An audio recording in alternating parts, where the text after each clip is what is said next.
Okay, well, no, Mickey's in the room, but most other people aren't going to be here for about 20 minutes. But Okay. we would have a half an hour after that. After, yes. Oh, good. Oh, good. Good. So are you painting tonight? Yes. Well, in theory, yes, I should do a couple of more hours to feel good, at least that I have done my duty for the day. And how long are you going to be gone? How long are you going to be in Russia? In Russia, it all depends, because if Katerina gets her visa to come also to UK, then I will only stay maybe 4 days in St. Petersburg. If she doesn't get her visa, we will go for a longer time to Russia. And that would be maybe 1 week. Sweet. Yeah. It's So we have a few more people in the room. Hi, Belinda. Hi, Linda. How are you guys this evening? Actually, you know, I'm hoping that you're going to help me out with a couple of these critiques. I've got some people who sent some images of their work, and I'd love to hear your feedback on them. Is that going to be possible, Michele?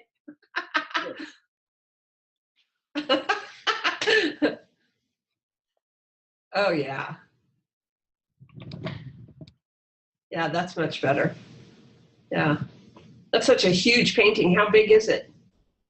It's 120 by 160. Wow.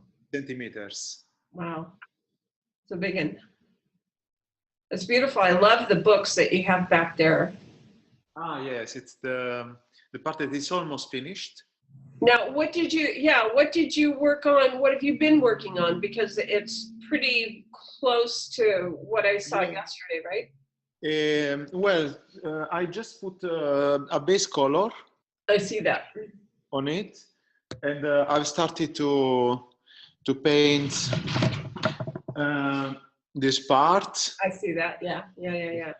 And I finished. Oh, that looks beautiful. That Afghan there, that looks beautiful. It's called Afghan? Yes, it's a throw, yes, it looks like it's crocheted. It's beautiful. Thank you. It's so very beautiful. That's what I also worked on. And as soon as I have this, the sofa, then I can start painting the figures. That it's exciting. Yes. So how much longer do you think that you'll be working on that one until you're done with it? If I could stay 1 week, a whole week with like focusing on it, I will finish it for sure.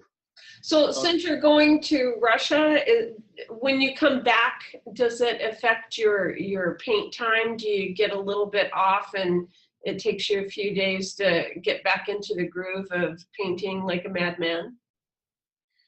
Whenever I take a break, it's always a bit tricky to get back to the routine of, you know, feeling like you have to paint and you wake up and you're ready. Well, maybe I will be around 10 days or maximum 2 weeks away. Yeah, I think 2 weeks away. It's a big break considering that my solo exhibition is fast approaching. Yes. But breaks are good. When you feel good in yourself, when you have good feelings about you are rested, you have renewed your energies, you have positive energies coming from meeting people, from spending Christmas with them, traveling, then that helps as well. Are you going to be spending Christmas with her family? With my family in Italy, yes. Oh, you're going to go to Italy and spend Christmas? Yes, I'm spending 1 week in Italy and perhaps 1 week in Russia. So it's it's a long holidays, yeah, which I didn't expect to take so many days. But as I told you, sometimes you are in the studio, you try to not to take any appointment during the day because you want to concentrate just on painting, and then maybe you do the same amount of work that you will do if you were rushed by the fact that you feel guilty because you have been out. Absolutely. And yeah, sometimes it's just about time management. Absolutely. Absolutely. Yes. Yeah. Yes. So when what time do you leave tomorrow? Tomorrow, I think that I will leave very early, kind of 8 o'clock in the morning. Oh my gosh, and it's already, what, almost 1 o'clock in the morning there right now? Yes, but I have very strange times, Kathryn, because I'm used to work in the night, and I can wake up quite early. Then maybe I will need, after I come back from Edinburgh, because tomorrow I'm going to Edinburgh to the consulate for the visa, Russian visa. Maybe when I come back, I will have a bit of sleep. Then I will be ready to paint in the night again. Yes, yes. So you don't make yourself adhere to any kind of traditional schedule. You do what needs to be done when it needs to be done, and then you paint whenever you can. Yes, exactly. I go with my feeling. If I feel tired, I don't want to paint. I cannot force myself to paint. Just get a rest or do something else. And when I'm full of energies, normally it's in the night, then I need to paint. And no matter what time it is, but it's those hours of energies that I have to give my best. Yes, absolutely. Yeah. Absolutely. Yes. But I always try to correct myself, to correct my habits, and get back to more normal, common timetables. But I always fail. I always fail. Yeah. Maybe I can work 2 days in a row in the morning, and get up early. I go to bed soon. But more than 2 days in a row, I never managed to do that. And then I always fall in the same habits again. So I'm a night owl. Yeah, you're an artist. You're supposed to do what you're supposed to do. So there you go. Now, I honestly, I've got a bunch of stuff that I'm working on back here. And when I checked it to see that I had my fabric stretched far enough, it looked like I did. And now that we are online, I see all of this stuff that I'm trying to hide from you guys. Oh well. So you'll just have to forgive my mess back here, because if this wasn't here, you'd really see I'm filming. I'm getting ready to film back here, and I've got everything just in a real mess. So, well, it's just very full, It looks like an artist studio, so. Well, God, then I'm doing it right. Oh my gosh. Yours looks like the real artist studio, though. You've got the painting in progress right behind you, I love, love, love what you've done with the Afghan, with the throw that is on the sofa. It looks beautiful. Thank you. Really beautiful. Yeah. Yeah, it's very difficult. I spent more days on it. Well, I'm going to spend more days on it than in the portraits, because what happens is that these textures that have a certain pattern, a regular pattern, but then they also have folds. Yes. And they have. I see that. Yeah, this structure needs to work, needs to to be credible, Yeah. shape-wise. And I cannot just do 3 brush strokes as I normally do. Well, with our things, with clothing, with the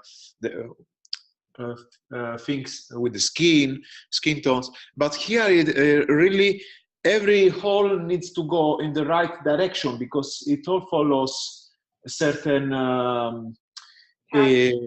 certain lines, and you cannot do many mistakes there. So it is quite tricky, and the most difficult thing is understanding how to paint that without having a drawing, because I don't have a drawing. Yeah. I just have to understand how the shape goes, and then do it a bit intuitively, but also following closer than normally. That's where your experience of working from life comes from, right? I mean, Yes. When you work from life, it gives you information that you're able to utilize when you have other things that you're working on, because that experience and that knowledge is really embedded in your brain, right? Yes, the experience and the capacity of putting on the canvas what you see with a certain immediacy. That is a challenge, and only when you draw a lot from life it comes easy. Yeah. Otherwise, you can do so many mistakes, just mistakes of evaluation of direction of lines or proportions, things like that, that can condition a painting, the results of a painting, so badly. Yeah. That's an awesome painting. I can't hardly wait till you get it done so I can see it. Hey, Thalia. Thalia came into the room. Thalia is in Malta, and she sent in a photo that she would, of a piece of work that she is working on, and I told her that she would be the first one that that we would give a critique to, if you're up for it. Yes, yes. Oh, good. So we'll wait a few more minutes. I mean, everybody's early. Oh, John. Hey, John, how are you doing? People are early. We've still got probably about 10 minutes before we start. But when I got an email that said there was somebody in the room, I'm going, oh, who is that? It was you. And I'm just going, oh my gosh, that is so awesome. So I'm sitting here. This is the time that I have my adult beverage. I bring my glass of wine along with me, and I have fun while we're doing the art talk. So John says that he's doing good. I'm doing really good, John. I'm so happy to see you here. How are you feeling, my friend? I hope really good.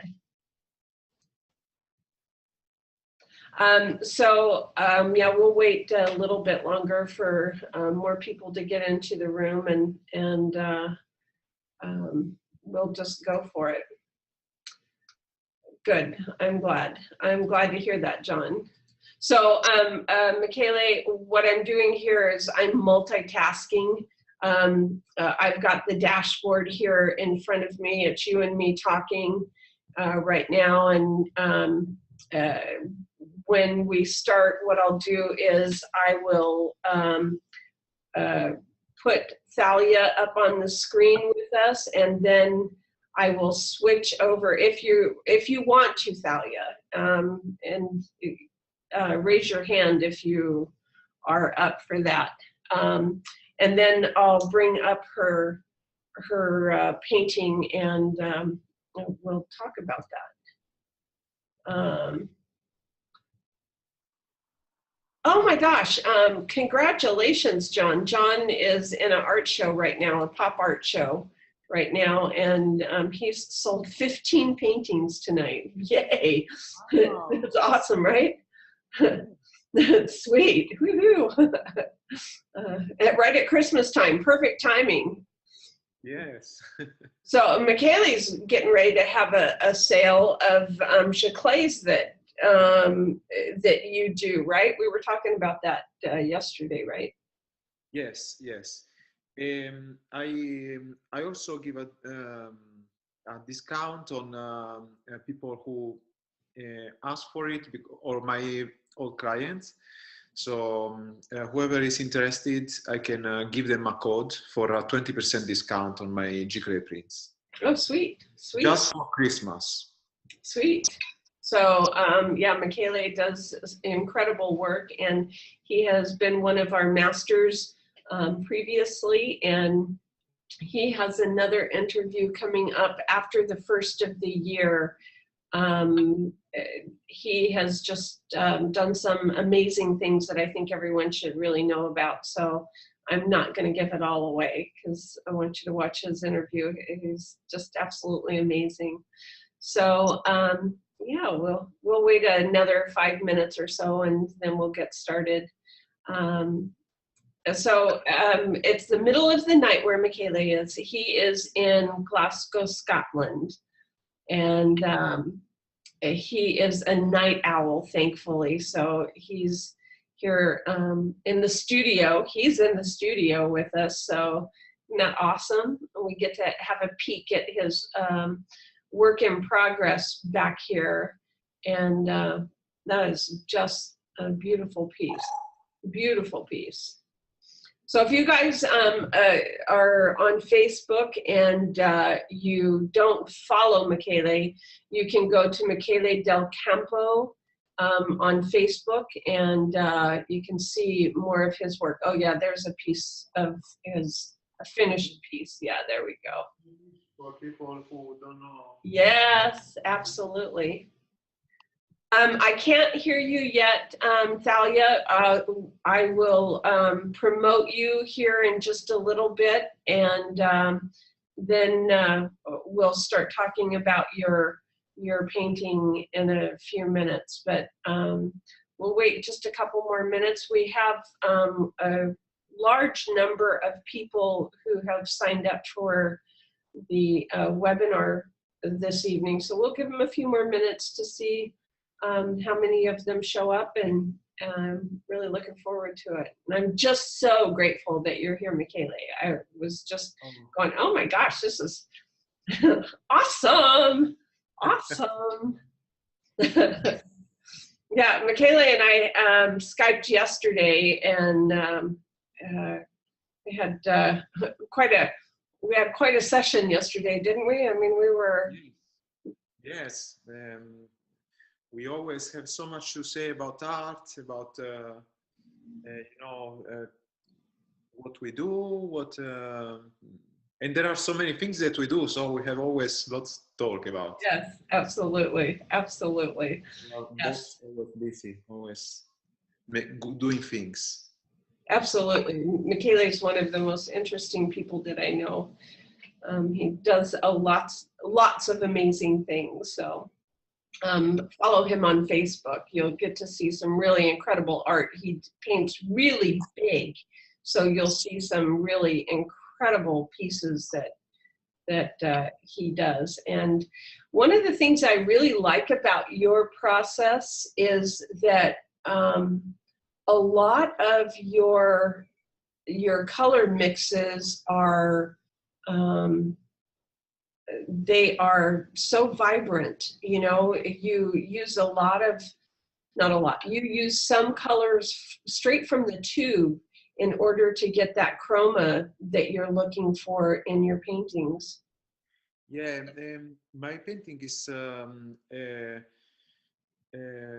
characterized by the use of many different tubes. So I don't have a limited palette. I have very extended palette. I have 30 colors on, available for my paintings, and for each hue I don't mix. I tend not to mix too much, but use pure colors as much as possible. It's not always possible, but the less pigments I mix, and the more, the stronger will be the result. The more pure and vibrant will be. yeah, the color. So that's my method. Absolutely. So I don't know if anybody could tell that Michele is from Italy, and he's got that beautiful Italian accent. He's trained, however, in Spain, right? Well, you did some training in, well, you tell us. Well, it's a long story because I trained in Italy, in England, Scotland, and Spain. Most of my fine arts was in Spain, but I started fine arts in Milan, so in Italy. And I also studied illustration, apart from fine arts, partly in Falmouth, in Cornwall, England, and partly in Dundee, Scotland. It is a long journey, Yes. but it all comes together, and I'm really glad that I had this formation from many universities. From each one, I picked up something very good. Absolutely. Your work is absolutely incredible. Hey, I'm going to promote Thalia. Are you ready to go on screen with us, Thalia? I have got to unmute you, and there you are, darling. Can you hear us? We see your neck. Can you, are you there? Is Philip there to help you adjust that camera? Yeah. Wonderful. How are you feeling? There you go. Now we can see you. Can you hear me? That's more important. Never mind seeing me. Yes, we can hear you. Oh, how are you feeling? I'm feeling good. Yeah. Yeah. I can't show you my scar, but it's pretty impressive. So, yeah, if you could just get back a little bit from the camera, from the computer. There you go. Perfect. Is that better? Absolutely perfect. So what I'm going to do is I'm going to start a screen share so that we can look at the image that you sent me. And Michele, I'd love to have your thoughts on her work, what she's done great, and what she could do to make her next painting even better. If she's happy for me to give an opinion. I'm not a teacher. I do workshops, but I will. I always like to see other people's works, and absolutely. So I'm going to do a screen share right now. So Thalia is she's a plein air artist, and this is one that she did a windsurfer. Is that right, Thalia? I don't know what it was, Kathryn. It just arrived on the canvas. That did. Really? Yeah, really. It was the start of another painting, and then I saw this sky and started to paint the sky from memory virtually. And suddenly the other painting where this huge sail arrived from was just another wave, and then the sail sort of took over on the top of it. It was a bit intuitive. I've lost you completely. We still see you, or we see your hair. All right. We see your beautiful hair. It's a bit of a mess where I've been asleep. Yes, Thalia is in Malta, and what time is it? 2 o'clock in the morning there? 2 o'clock in the morning, yeah. 3 minutes past, actually. So, Michele, what do you see in this painting that she's done really well that she can use as her basis to start from, and what can she do to help this painting go further? I really like the turbulence in the sky. I think that it is a very beautiful movement that implies tempest, kind of stormy feel, and I really yeah, I see both, but I think that the only thing that in this painting gives me a bit of doubts is the sail. How I say it? The canvas of the sail. The mast, the sail. Yes, yes. Yeah. And perhaps the finish of the water, the texture of the water that sparkle, this comes out of like the spume, the fumes that comes out of the water. I think they are a bit too how to say, not soft enough. But that's very easy. That's a very easy correction. I think that it is the sea, the sky is really beautiful. It's just working a bit more on the sail, on the boat, and a bit in the water, just smoothing down some areas where the water comes out of the impact of the boat in it. Right, thank you. Okay. So the thing that I'm seeing, and correct me if I'm wrong, Michele, is that water is like a mirror, you know, and that it's going to reflect the color and movement that's happening in the sky. Is that right? Because some of those colors that are up in the sky are going to be reflected in the water. Yes. Yes.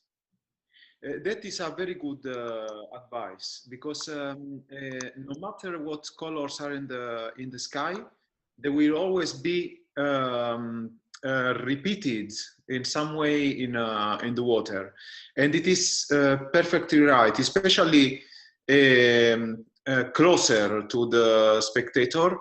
Those colors should be reflected, but also farther away. It's as it recedes into the distance, it's going to get grayer, though, right? I mean, so that the eye isn't trained on it quite so much. Is that right, Michele? Yes, absolutely. It's the sky has a lot of light, and that light needs to be there also in the sea a little bit. Some hints on the waves, on the little movements that are seen in the distance and also close by in the sea. It's essential to put those colors, to remind those colors in the sea. So this area, actually, let me change this. This area right here with all of these beautiful colors, Thalia, I love this area. Just love that. Right. It's really beautiful colors. And see, you even have some of that color, that ochre color that's in the sky right here in this water right here. This is just a really beautiful area because it is reflecting what is happening up here. But I think that to see a little bit more of this color in the actual water would really help strengthen this. I want to know though, how did you prep your canvas? Because I see some striation right in here that reminds me that either you prepped it with a palette knife, or maybe there's another piece of work underneath it that you repurposed the canvas for. How'd you do that? There's about at least 2, if not 3 other paintings underneath this. Oh, sweet. I love it because they really, I love what's going on there because it really adds to the movement that is going on in the painting. So good job. It's something that I often do, I'm afraid. I get fed up, it hasn't sold or whatever, and I think, right, I'm going to shoot that and paint over the top of it. So yeah. So Michaela, here on the sail, this it would be this area right in here that would be darkened down, and maybe a little bit more light right here coming from the sky. I think that there should be a bit more transparency in that fabric, because the sky is very light, and we need to see a little bit of light coming through. Oh, okay. The canvas of the you know,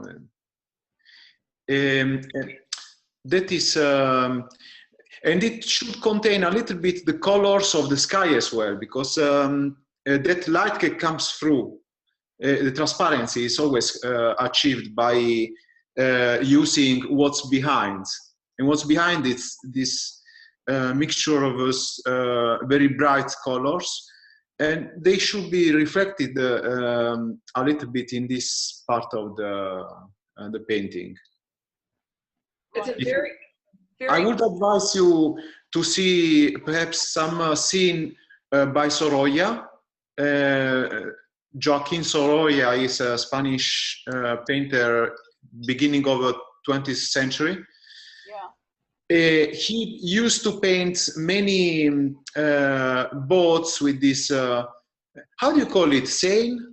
What? Those are the sails. Yes, with the sail. And it is against the sky, the light is coming through the sail, and you can see the transparency, but also the shadows on the sail. So I would advise you to have a look to some of his paintings. He's a very famous painter, and he will, because you use this technique that is so powerful and expressive, you will be very inspired by his use of color and his use of brush strokes. Yes, I've looked at several of his paintings. I'll have another look. Yes, specifically when there are boats. Yes, indeed. It's a very powerful design, Thalia. Your design is very nice. I really like the movement, the repetition that you have here of the sail, the repetition of the water in the movement of the sail. It's a very nice design. Just a couple more things I think will make it a really strong, really powerful painting. Thank you very much, Kathryn. I'll send you another picture of it when I've improved it. I would love that. I would love that. So we're going to come back over here so that we can see you up there. And thank you so much for sharing your image with us. I really appreciate it. And I really appreciate you taking the time to be up at 2 o'clock in the morning. To thank Philip, because I wouldn't be here without him. Absolutely. Philip, you're awesome. Philip is her husband, and he is a tech savvy guy. No, just, Kathryn, don't make him too proud of himself. We have to make sure that he takes really good care of you. That's the important thing. Yes, he does. Absolutely. Thank you very much. Thank you, Michaela. Can I go back to bed now, Kathryn? You're welcome. Thanks, Philip. Wonderful to see you. I'm going to put you back over onto the back to a viewer. Thank you, Michaela. That was awesome. I enjoyed that. That was awesome to hear your feedback on that one. To have you here is just like sweet. Sweet. So let me see if we've got Margaret here. Margaret, are you in the room? Margaret Prentice, are you here? Raise your hand for me if you're here. I don't see you, Margaret, right now. I don't see a hand raised. So I am going to, is Daryl, are you here? Daryl. Oh, Nora's here. I have to, I'm sorry. Nora, are you willing to go on with us? I'd love, love, love an opportunity to see you. Oh my gosh.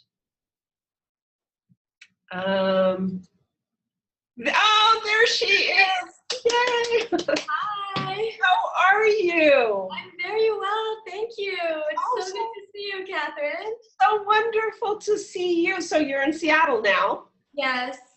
Absolutely wonderful. And how are you enjoying your time there? I love it. Seattle has been really great. I've met so many artists here, and I've set up a home studio in my apartment. So I'm painting.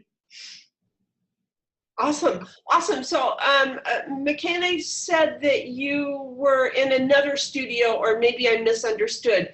You are just painting in your studio that you have created?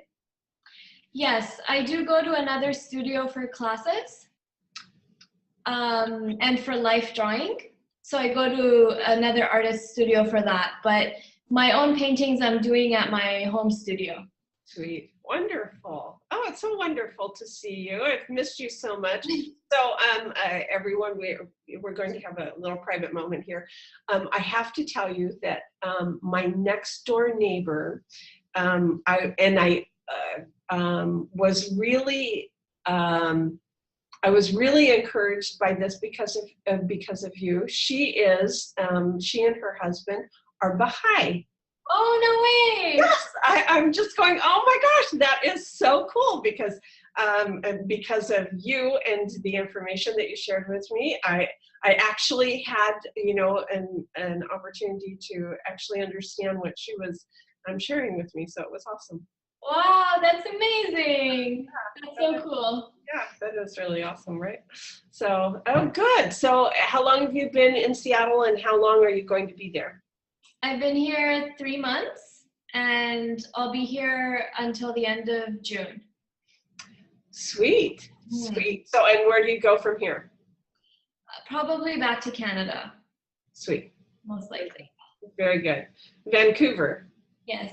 Oh, sweet. Well, you're not very far from there in Seattle. No, it's pretty close, driving distance. Yeah.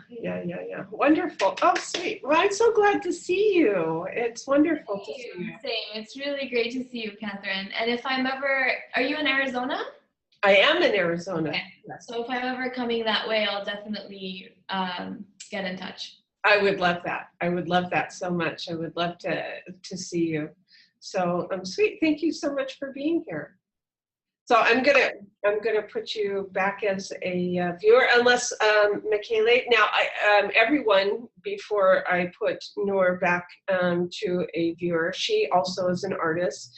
I met her in London at Michele's studio, and she is now in. She's just traveling all over the place. She is now in Seattle and continuing her art and her study. And I hope that everyone is really encouraged because, we can never know too much. We can never know enough. It's being an artist is continued growth. So you can find Noor on Facebook as well. Yes. Awesome. Thank you. Thank you. Okay, so let's go. That was awesome. I was so glad to see her. I've missed her. I just got to tell you. Let's see here. Well, I know that Nancy. Has got some work for us. Nancy, if you would raise your hand for me, I would really appreciate it. And let's see here. Oh, Nancy, awesome. So Nancy has got a piece of work for us, and I am now promoting Nancy and unmuting her. Do you not have a camera, Nancy?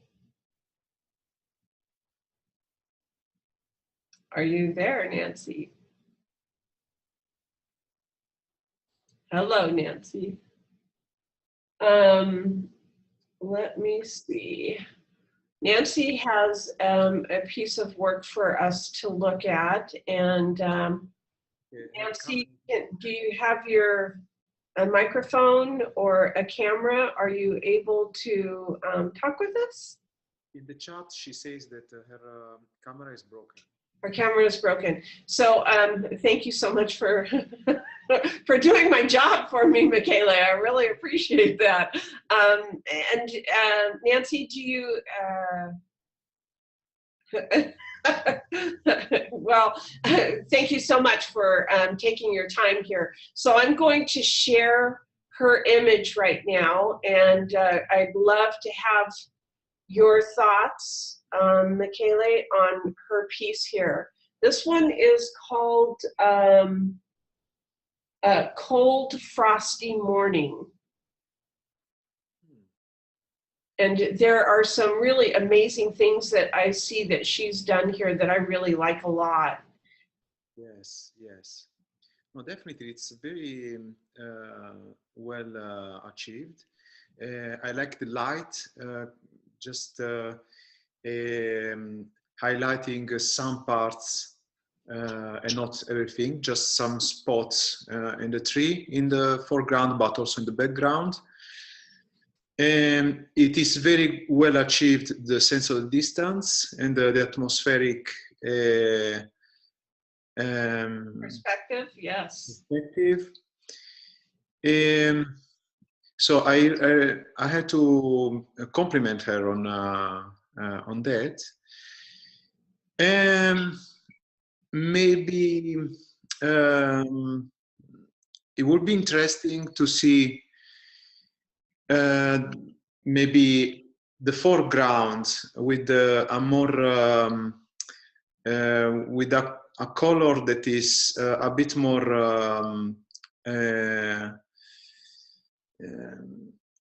pure, more attractive, more clean, because it would make the foreground stand out. I'm talking about the snow, I'm talking about just this area in here. Yes, yes, exactly. Okay. Yeah, it is, but that is just to say something, you know, something can always be improved in a painting. But and also maybe more use of blues and a bit of violets, maybe here and there, because I see that if I'm close to the painting, I see that there are some bits that are a bit too black, too. Just right in here. Yes, those spots that are very harsh. Mm-hmm. So she could try to integrate those a bit, making them softer edges, because it's in the distance, and you don't want that to stand out too much. And also the color could be more less black, a bit more chroma in it. So the thing that I'm seeing, and because of the light is very gray, it's very silver, but the warmth that she has here in the trees and back here in the trees could be grayed down or cooled down just a little bit so that it's reflective of the sky. Would that be right, Michaela? Yes, it could be. It depends also on the effect that she wants to get, because the effect of distance will gain even more with that. But when there is a direct light, and the light comes here, I believe from the back, maybe. Right side, though, it would come from the right side. Yeah, the right. Yeah. So from yeah, it's the light is not there in front of us, but is maybe back right to us. I think that it makes sense that that light is quite strong on the trees, but the more distance, the more it goes on to distance and towards the sky, the more that gray of the sky should envelop the forms, as you say, Kathryn. So perhaps especially the most distant light, maybe she could smooth that down, because it is very similar to the light that is just in the middle between the three. Yes, exactly that. It's very similar, and it could be smoothed down with a bit of the gray that she mixed in the sky. Mm-hmm. You know, I love this area right here, this violet pinky area next to this yellowy area is just, it's really beautiful, really beautiful. It just, it makes my heart go pitter pat. I really, really like that. I think it's a very strong painting, Nancy. I think that you did a really great job. Just a couple of things, you know, this could be grayed down just a little bit right back here. And I think that other than that, I think that you've done a really good job. Yeah. Beautiful mark making as well. Yes, yes, absolutely. I mean, I actually looked at it really closely because I brought it into Photoshop so that I was able to have it nice and enlarged for this presentation, and was really struck by the canvas that you're using. Very nice choice of canvas too, by the way. So awesome, Nancy. I wish that you were able to talk with us. It would be awesome. She says, thank you for your input, Michele, and she's taken some notes. So she wishes she could talk too, so. That's good. So I'm gonna move you back over to a viewer, Nancy. Thank you so much for sharing that with us. That was really a beautiful, powerful piece. I really appreciate that. Thank you. Let's see, who else do we have here? I probably, sorry you guys, got to put on the glasses. I'm gonna see here. So Daryl, are you in the room yet? Because you did some awesome things in your painting, Daryl, and you're not here yet. I'm so sorry to see that. Margaret, are you in here yet? Nope.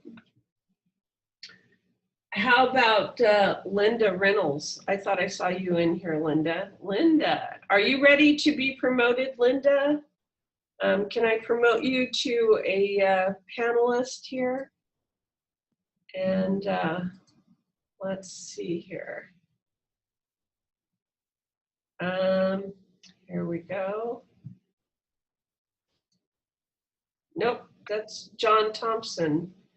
John, sorry about that. I got it. Sorry about that, John. I'll Okay. come back to you. Let's see here. Linda, there you are. You're the one that I'm trying to get over to our side here. Bring you over into the light. Can you talk, Linda? Can we hear you? Hello, can you hear me? Yay, we can hear you. Awesome. How are you this evening? I'm doing well. Awesome. Awesome. Thank you for this. Oh, you're so welcome. So I am going to pull up your image. Now, Linda, you have done this beautiful falcon. And Michele, I'd really like for you to see this. So I'm going to now share this. Did you share this on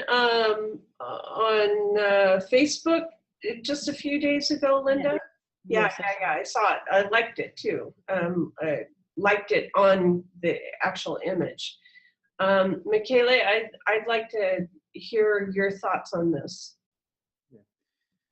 I really like the contrast between the foreground and the background, uh, and you know, and the man with the vegetation that is behind him. Uh, um, I really like how it is achieved, you know, the texture of the feathers in the falcon. What I have some doubts with in this painting is with the eyes of the man, because I think that the eyes are so important in a painting. Of course, he's not the main feature here. Is a bird that is visible, but perhaps she could add a little bit of tonal values in the area of the eyes, just to make them alive, because it looks like it's a mask and it's not finished. It needs to be some highlights and some darker areas need to be added, just in the eyes. Just in the eyes. Mm-hmm. I really like the way that you have handled your brushwork for setting the figure back behind the falcon, that the falcon is taking over the foreground. I agree with Michele that the eyes need some life in them, but you have some beautiful brushwork that you have used in your work. I think that that's a really good job. Thank you. Really a good job. Your background, however, might be a little bit too vibrant. You've done such a good job of handling him that the greens might have a little bit too much warmth in them and are advancing in front of the figure.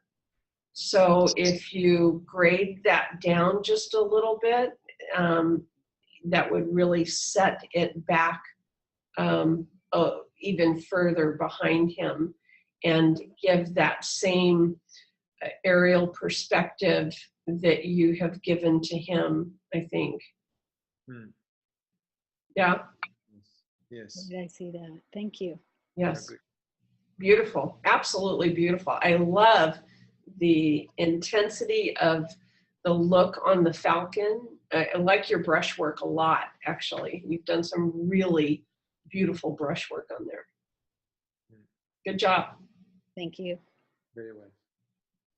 Sweet, sweet, sweet, sweet. So I'm going to put you back as a viewer, Linda. Thank you so much for sharing your work with us. That is so awesome. Let's see. Do we have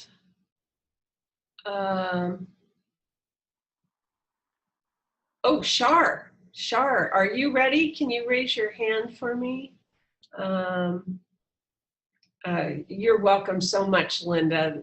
Really, thank you so much for sharing your work with us. Shar, would you raise your hand for me if you're ready here to, oh, there she goes. Love it. Thank you. So Shar has shared a piece of work with us as well. And she's going to make this transition. Here we go. Hi, Shar, how are you? Can we hear you? Can you talk to us? Shar? Let's see.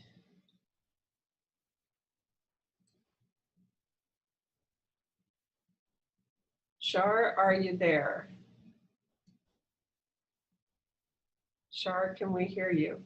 If we can't hear you, Shar, can you type into the other side? There might be something else though. If you roll your mouse over the photo of Michele right now, below will come up a menu bar, and over in the far right-hand corner, I'm sorry, left-hand corner, can be a unmute little icon. If it's got a line through it, click through that, because I have unmuted you. And if not, if you could type into the chat so that we can see that you're there with us, that would be awesome. I'll wait just a couple minutes longer before I start to pull up your work here. I really want to thank everybody for sharing with us your work. It is just really awesome that you've done that. And Michele, thank you so much for your expertise. You're so awesome. So, okay, Shar, I'm going to share your work right now, and I do want to make sure that I have the right one here before I start. Yep. Okay, so let me do a screen share here. So this is the piece by Shar, and it is a beautiful little fishing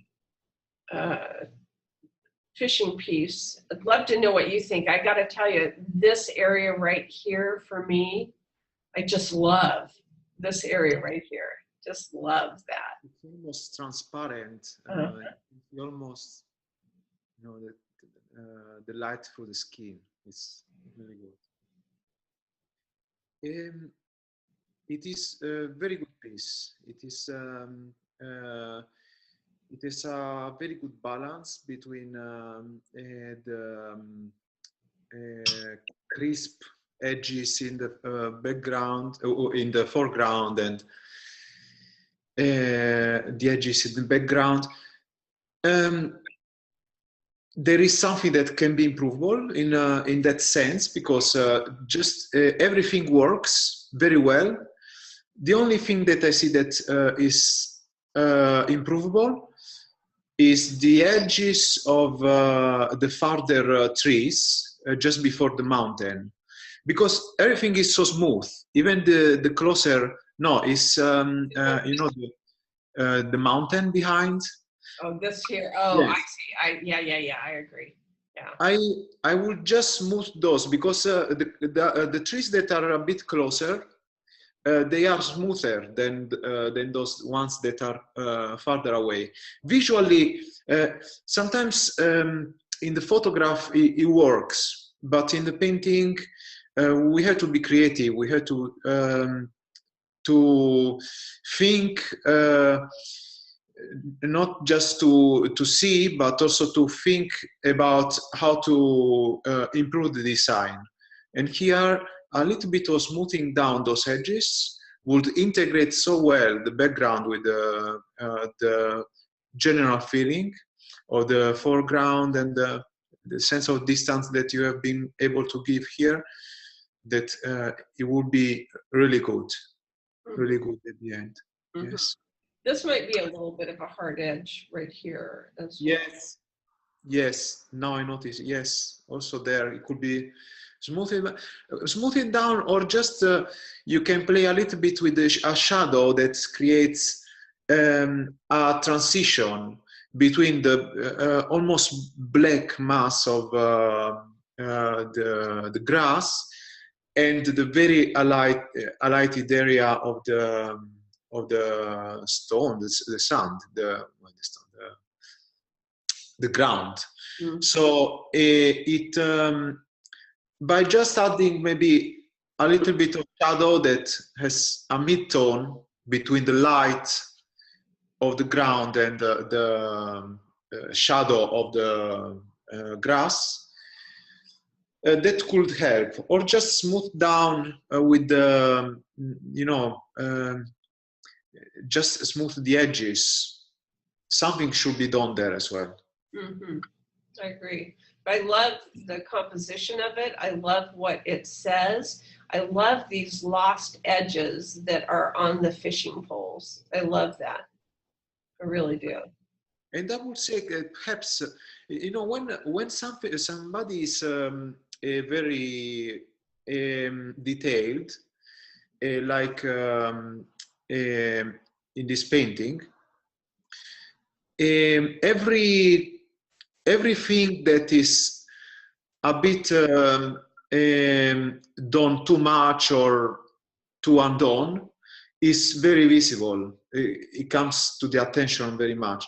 And then maybe I would say that even the trees that are on the left, yes, those trees, maybe they need a little bit of detail, because just now it looks like a mass of vegetation, but it's not very discernible where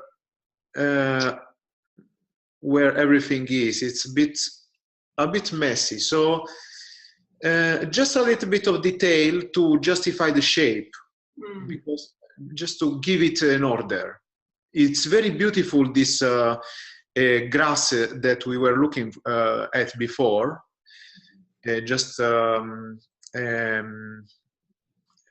Yes, that mass of you see the detail that he has put there is it's awesome.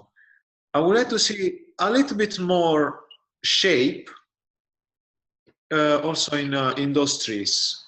The trees in the background can be left like that, just smoothing down the line, the upper line there that we have seen in the beginning. And that's all. The painting is finished and it's really good. The light, the sense of light that you have given on the shoulder of the guy, well, both guys on their head, is amazing. Mm-hmm. I love these lost edges right here on the face. Those lost edges are just really beautiful because the viewer connects that, you know. It's not something that detail doesn't have to be put in there. We all know what that is, you know, and it's just a really beautiful, beautiful lost edge. So really, really a great job. Awesome. Awesome, Shar. Yes, Shar. I'm going to put you back to viewer. Would love it if you were able to type something in for us. And Linda says, thank you so much. And you are so welcome, Linda. We really appreciate you sharing your work with us. That really, it means so much. It really does. Let's see here. Margaret, Daryl, Jane, or Donna. Now, Donna is usually in here, and I don't know why she's not. And actually, these other artists as well are usually in here. I'm wondering if they got the time just a little bit off, but I'm going to go ahead because this will end up being posted, and they'll have an opportunity to hear what your thoughts are on their work. So I am going to, we are going to go to Margaret's first here, and I'd love to hear your thoughts on that, Michaela. You still have time for us, Michaela? Maybe a quarter of an hour, I can still stay. Okay. I know. Everyone, Michaela has told me before we ever started that he had about a half an hour, and that's been like an hour plus ago. So I really appreciate it. Thank you. I enjoy looking at these paintings because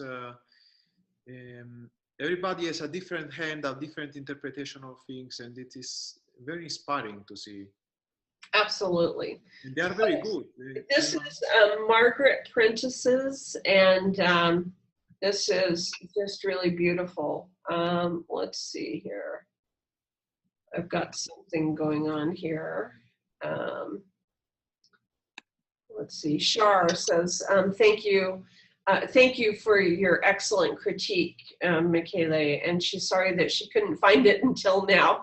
It's okay, Shar. Thank you so much. So this is Margaret Prentice's work here. Now, the first image that she shared with me, she emailed me again later today, and she says, oh, I've had a chance to work on it. So you know, I'd like for your feedback on this particular piece. So I'd love to hear your thoughts, Michele. It is a very good piece. There is very little critique to be made. Very sharp colors, very crisp contrasts. It is really good. Really nice to look at. This area right back here might be a little bit too dark. Yes, yes. You know, for the aerial perspective, because this is closer to us and this is just perfectly handled. This one might be a little bit too dark. It could be grayed down just a little bit, you think? Yes, yes, I think so. I think so. That yeah, that is a very strong edge. That is almost as strong, well, as strong as the trees, the branches that are so sharp in the foreground, those lines. So yes, yeah, but that's just a small detail. I think that she's done a really great job of handling everything in this. Exactly. I like her brush work too. I really like her brush work in these, in the foliage back here. Looks really nice. Yes, yes, yes. Really, really nice. I wish that she was here and that we could know a little bit more about this. To me, it looks like a marshy area. Maybe back in Louisiana or Alabama or, you know, someplace down on the bayou, but I could be wrong. But this to me all looks really like a lot of stuff that I've seen back there. So there is this light that is taking half of this little island of, you know, if you see in the water, yeah, a little bit more on the left. A little bit. Yeah, that contrast between the light and shadow, and it is still completely flat. It's still that sense of water and that sense of dirt that is on the water that comes maybe from you know, accumulation of. It's beautiful details. It's fantastic. She has done a really nice job. Really, really nice job. I really wish that she was here with us, but really great job. Really great job. So let's see if we have got, no, Daryl is not here, but I really am interested in your feedback on Daryl. Let me make sure that I've got the right image.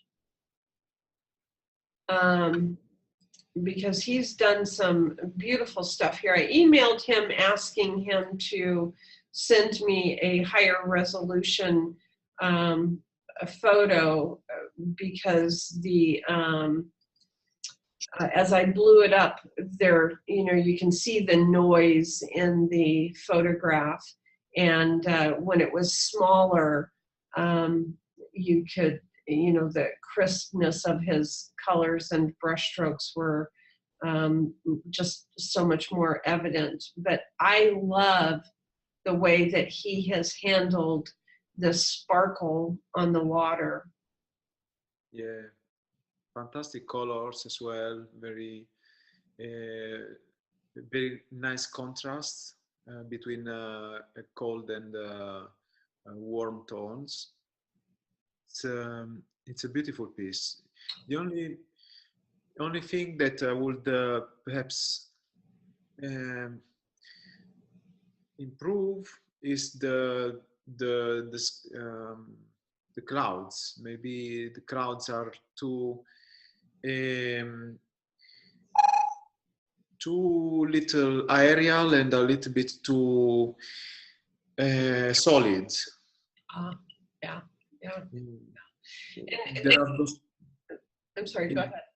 those brush strokes that are quite, long lines, very, it looks very kind of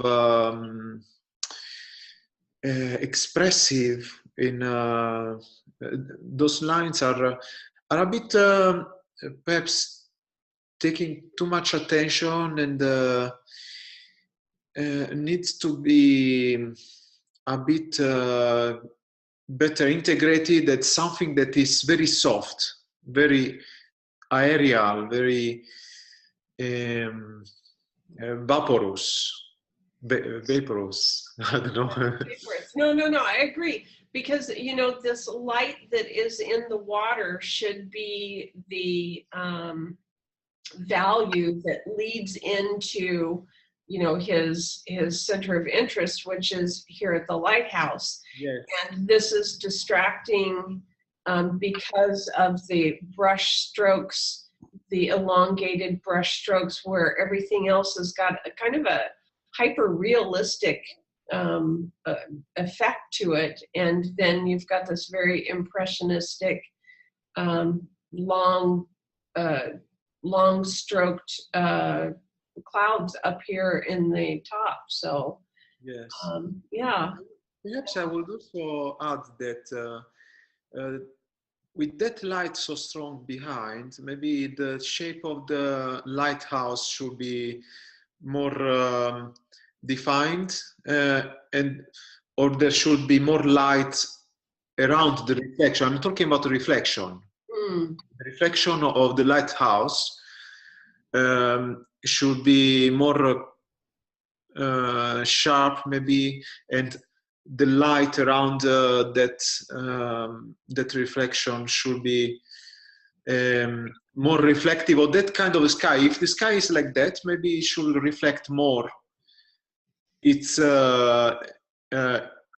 light on the water. Yeah, or light needs to be resolved.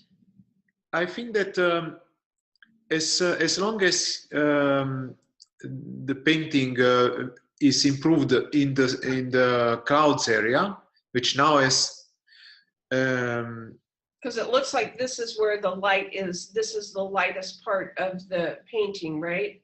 yes, So yes. that would make for rim light, right? There would be the edges here of the lighthouse that would be emanating light if this was indeed the lightest part.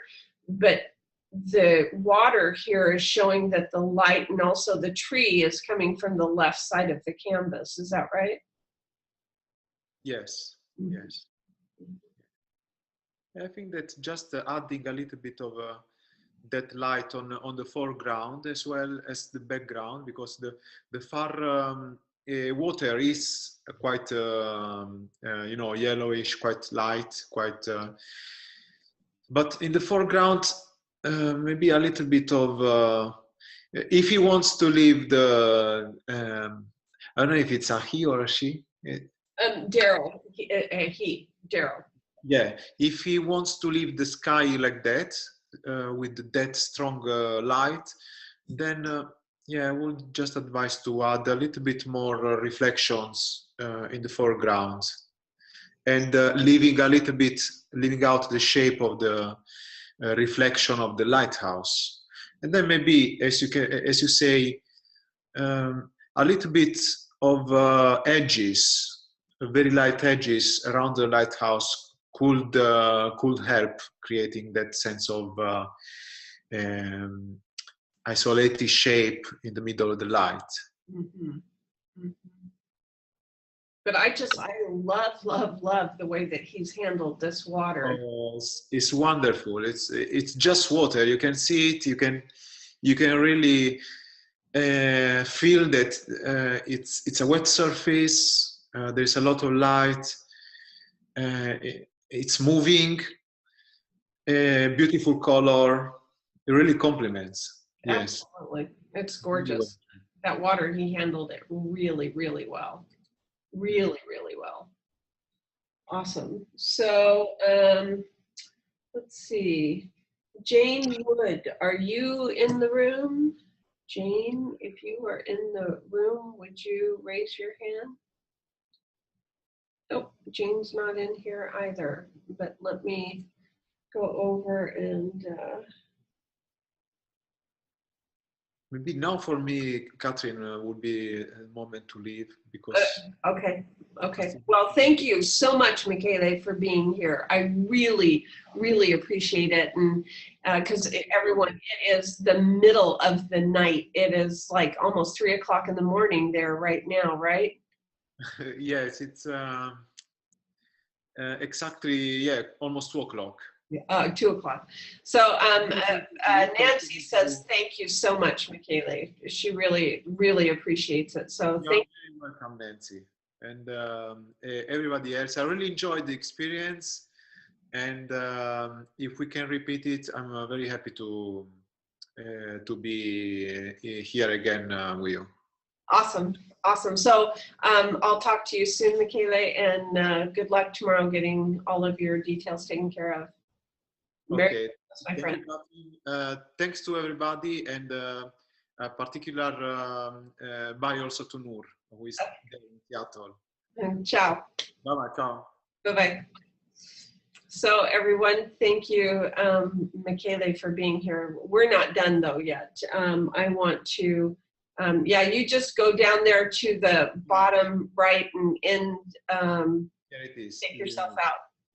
Yeah. Ciao.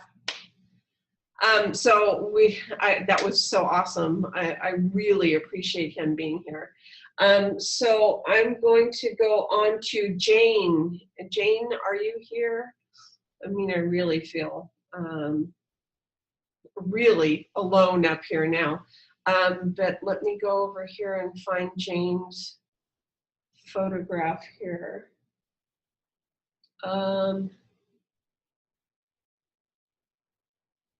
Okay, so this is Jane's, and we are going to go over to Jane's piece.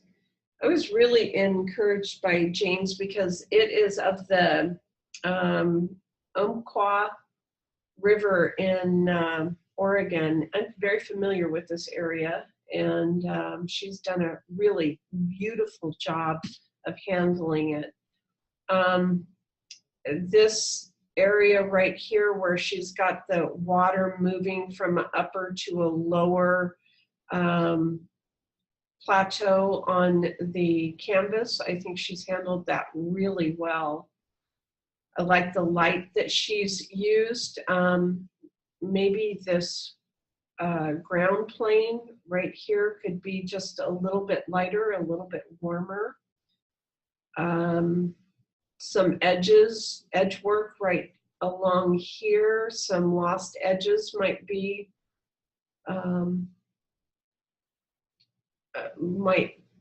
beneficial. These areas along here, it looks like she's done some good work trying to variate her line here.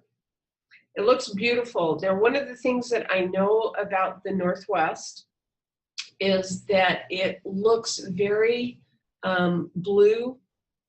It's a very blue-green, and she's done a beautiful job of handling that. She's done a great job at really, it looks like places that I know up along the Umpqua River in Oregon. So beautiful, beautiful work. I wish that she was here for us.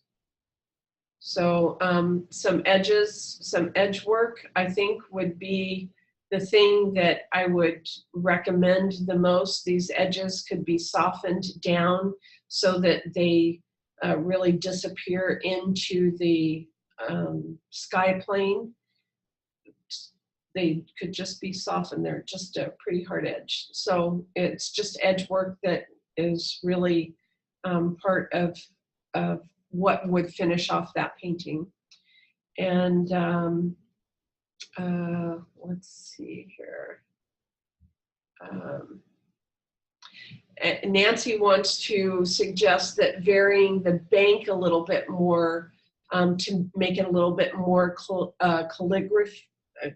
That word is too much of this. To make it a little bit more varied. I like to think of it as a musicality, to give a little bit more musicality to the bank line would be really beneficial. And it's edge work. It's losing some edges. It's having some of them a little bit more distinct, a little bit less visible. Those lost and found edges will make this a really powerful painting. And we've got one more. We've got Donna. Are you here? Donna is not here. So let me pull up her piece here. And oh, this one, I really liked this one too. I love the subject matter. So I'm going to share, and we're going to go over to Donna's piece here. So this is a couple of kids at the beach, and I love the subject matter. I love these footprints going. You can see where these kids have stepped, so that their toes are in the water. There's some beautiful lost edges right here, and I like that a lot. I think that there could probably be a few more lost edges. I think that there's more opportunity for lost edges along their legs, and especially around the ankle areas. She's done a really nice job of handling their clothes, and their hair could probably be a little bit more wispy. The value could really transition into nothingness instead of being a hard edge. I think in this one, it's just edge work. This area right here could be grayed down a little bit so that it helps it recede. But I think it's just really edge work that is going to really transition this into something very powerful. I love the subject matter, two little sisters. That's how I see it. Two little sisters at the water's edge. It's just absolutely beautiful. So I'd love to hear what anyone else has to say about this particular piece, because this art talk will be posted, especially since we have artwork from other artists that aren't in the room right now, and so that they're able to hear what is being shared. I thought maybe they might show up here at the top of the hour, because they might have Googled it and had a different time frame in mind. But those are our pieces that we have for critique, and I really thank everyone for sharing your pieces with us. And I really thank Michele for coming and being with us. That was an awesome treat. He just emailed me this morning and said, "Oh, I saw that you're having the art talk, and I'd love to be there." And I'm going, "Yay!" Because all of my ringers from last month All of them were busy. I think they were afraid that I was going to call on them again. I really appreciate them. That's my own little 2 cents worth. Holly wanted to know about prep work, and I don't know that prep work for the canvases. And Holly, I see that you're there. Hi, how are you? All I can really speak about is my own preparation for my own work, and there are times that I do prep my canvases with I do it 2 different ways. I can prep my canvases with raw umber, you know, a real light tone of raw umber. And sometimes, depending on what my subject matter is, I can use some lead white to lay in with a palette knife to put some textural elements in there if I'm doing a landscape. Those are 2 things that I really do a lot. Michele, well, Noor, you know what Michele does, right? Are you still here with us, Noor? I'm going to promote you, Noor. Are you here? So Noor was Michele's assistant for quite a while. So Michele, what does he do with prep for his canvases? He buys them. He buys the rolled canvas that is already oil prepped. So he doesn't need to prep them because he buys the linen that's already prepped for oil. So does he like the double primed oil primed or double oil primed canvas? Yeah, Like, it's linen. He uses the linen smooth tooth. yeah, that makes a big difference. But he doesn't tone it in order to have a value set down so that he's not going against the white of the canvas. No, he usually just goes in straight to the drawing with diluted paint right onto the white. Sweet. So, see, it was awesome that Noor was here so that she could share with us what it was that Michele does, because I know what he did on the webinar that we filmed, but I wasn't sure if that was his consistent practice or not. It is. Yeah, it is. Awesome. You look gorgeous too, by the way. Thank you. You're welcome. I'm going to put you back to viewer.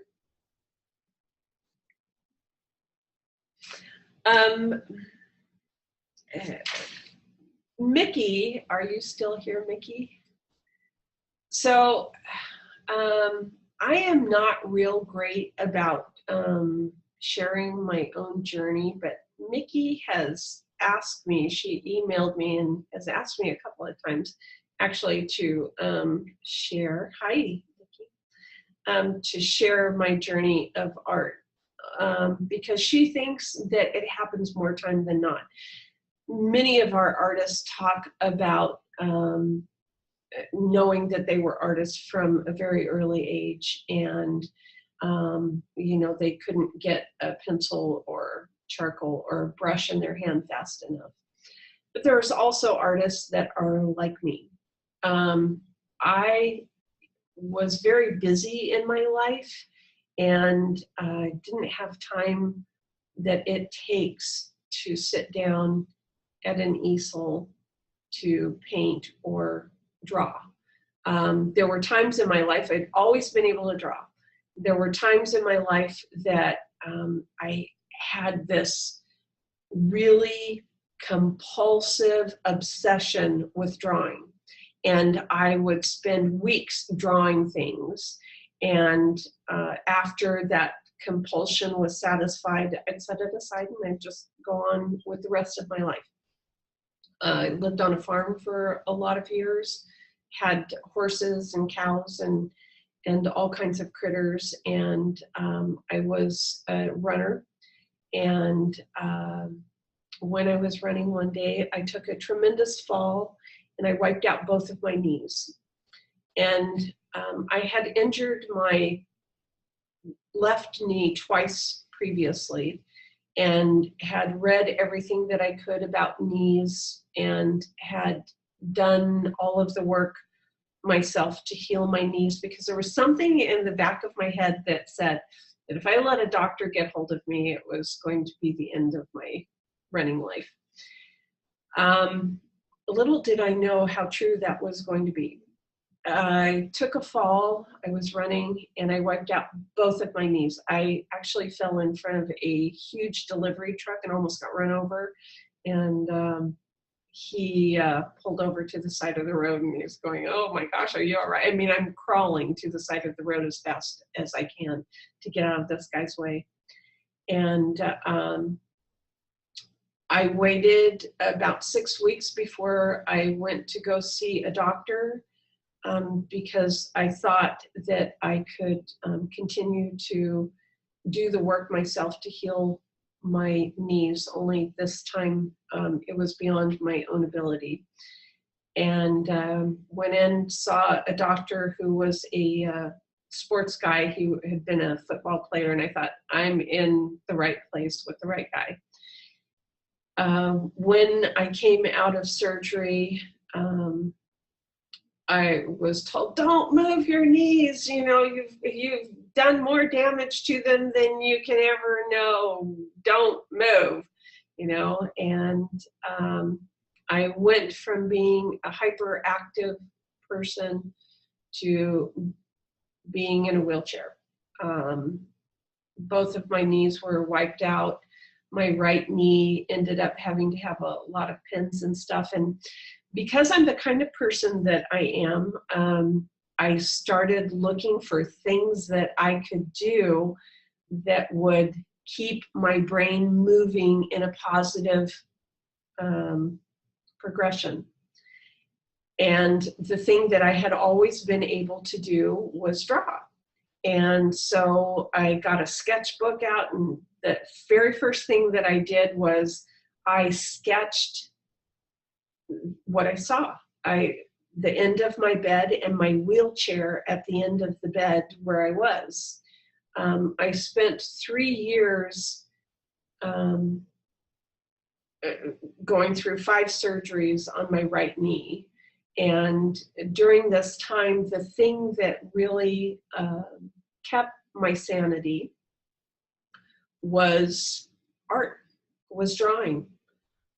I drew everything that was around me. You know, I have the windows shades rolled up, and the horses were out there, and I would sketch the horses as they were in the field. And after the 3 years, after the 5 surgeries on my knee, and I was able to get up and start moving around again, I had become obsessed during this time with art.